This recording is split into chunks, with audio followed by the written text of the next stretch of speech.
Our research topic is the extraction of oil and natural resources impacting on Alberta, Canada. Northern Alberta's oil sand is becoming a source of political conflict globally. It is known as the world's second largest known oil reserve. While the economic growth of Alberta, the concern is that it might cause unpredicted ecological harm. The First Nations start to call for a new oil sand project that will not be much of an impact on the environment. The Albertan government believes that their responsibility is shaping most of the economic, social, and environmental policies that guide the oil sands development. The impact on water consumption in Alberta. The production of oil sands require a huge amount of water. It takes around 2 to 4.5 barrels of water, which is withdrawn from the Athabasca River. This amount of water will only produce 1 barrel of oil. At the same time, most of the water are used many times over. Together, the water for oil sands per year are used more than the entire city of Calgary per year. The key policy is the water will need to be distributed in a way that properly balances oil sands that involves ecosystem and human needs in the region. There's also impact on fish population, especially during low flow months. The system that is processing right now does not ensure an ecosystem protection. Rapid expansion of oil sands projects and other natural resources cause negative impact on freshwater resources. Canada and Alberta government comes up with several solutions to address the issue of water consumption. Canadian government is researching and implementing technologies to maximize recycling and using brackish groundwater, which is not suitable for drinking and agriculture, as alternatives to fresh water.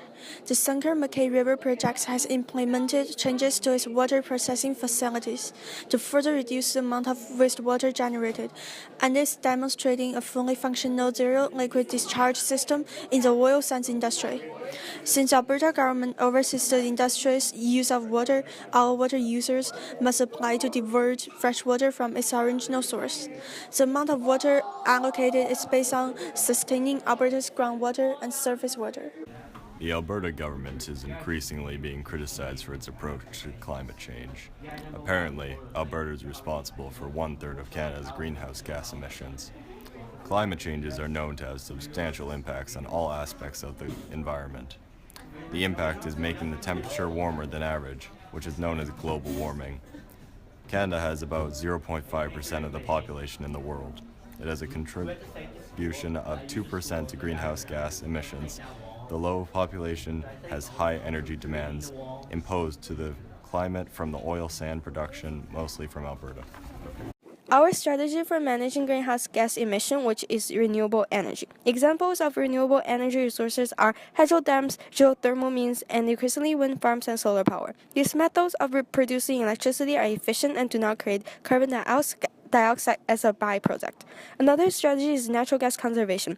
Canadian Natural continues exploration and production operations, which has decreased the greenhouse gas emissions intensity through reductions in venting associated with natural gas conservation in our heavy crude oil operations. In 2015, 593 natural gas conservation projects resulted in a total reduction of 3.3 million tons per year of carbon dioxide equivalent emissions.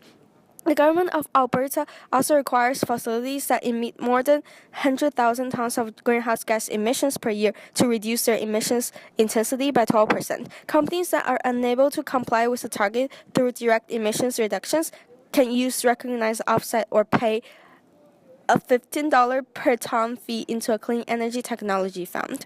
Canadian Natural is also breaking new ground with creative ways to reduce greenhouse gas emissions and minimize the tailing pound footprint at horizontal oil sands. We continue to implement measures that conserve energy and lower greenhouse gas emissions while investing in longer-term technologies.